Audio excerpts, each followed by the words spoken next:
Glancing at the path of iron, noting its affinity for high energy processes, along with its need for guidance and facilitation wherever it is, struck me as interesting. In nature, we are openly aware of the reactivity of iron. Whether our untreated cast iron pans or old bathroom pipes, the red rust of iron is not hard to find in our daily lives. While iron may not strike you as something intrinsically reactive or harmful, it's important to place that in the context of the body. This leads to two very important chemical reactions involving iron and ROS, Fenton's reaction and Haber-Weiss reaction. In Fenton's reaction, iron in a +2 electron state is oxidized by hydrogen peroxide to iron in a +3 oxidation state. This forms a hydroxyl radical and a hydroxide ion in the process. Iron in the +3 oxidation state is reduced back to iron +2 with another hydrogen peroxide ion, forming another hydroperoxyl radical, which is an additional type of ROS.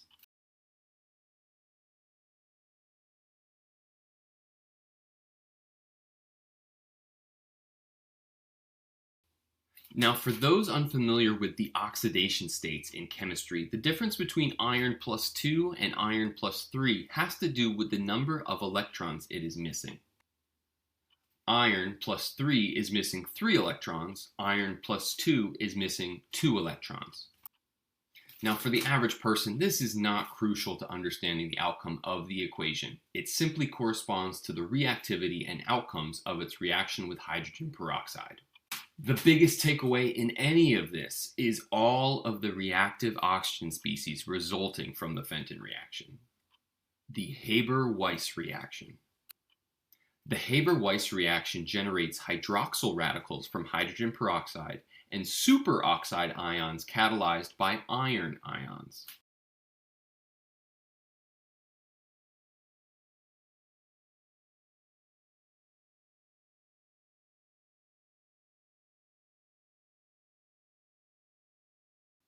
Now, the significance of the Haber-Weiss reaction is its identification of free iron as a catalyst for the decomposition of hydrogen peroxide into a hydroxyl radical. Now, if you remember, we mentioned in part 2 that our body is not unfamiliar with reactive oxygen species. In small doses, they are the signals for basic cell cleanup and maintenance. Without them, our immune system has no means of finishing the immune response. However, adding free iron into our tissues introduces a new, more unpredictable dynamic. Free iron is the missing catalyst for an even greater inflammatory cascade. The mundane and typical ROS produced by everyday cell function now becomes a fuse for a much more volatile cellular environment. Iron has an ability to propagate the toxic potential of our baseline ROS levels. Take this paraphrased excerpt from a scientific article from Lenzen, Lushak, and Scholz from 2008 on hydrogen peroxide relationship with the hydroxyl radical. They explain that the toxic potential of hydrogen peroxide is limited compared to that of the hydroxyl radical. Hydrogen peroxide's toxicity is mostly restricted to the oxidation of specific, highly reactive groups, some of which are functionally very important. The hydroxyl radical, on the other hand, generated spontaneously from hydrogen peroxide in the Fenton reaction, is extremely toxic and destroys any biological structure. Due to the hydroxyl radical's high reactivity, its action is limited to a locally restricted site where it is generated. On the other hand, hydrogen peroxide, with its stability and longer half-life, can reach virtually any site and distribute its toxic effect all over the cell. With hydrogen peroxide able to move throughout the cell and the availability of free iron, the hydroxyl radical resulting from their reaction can execute its extraordinary toxic action at any target within the cell. It is the longevity of the hydrogen peroxide molecule allowing it to distribute its toxic action from the site of origin all over the cell and may even mediate intercellular communication.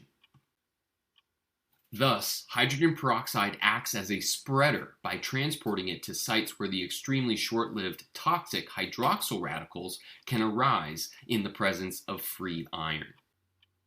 So as you can see, a longer-lived, less reactive hydrogen peroxide serves as a super spreader, moving throughout the cell, reacting with free iron within the tissue, where it dissolves into an extremely toxic, short-lived hydroxyl radical.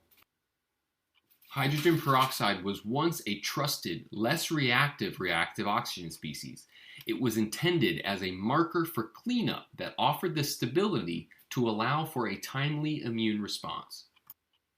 However, iron in the tissue arms the stability of the hydrogen peroxide as means of expanding the harmful reach of the hydroxyl radical. This equates to something like a murderer-gun dynamic. A murderer is simply a person with the intent to kill, the gun an inanimate object with the power to kill.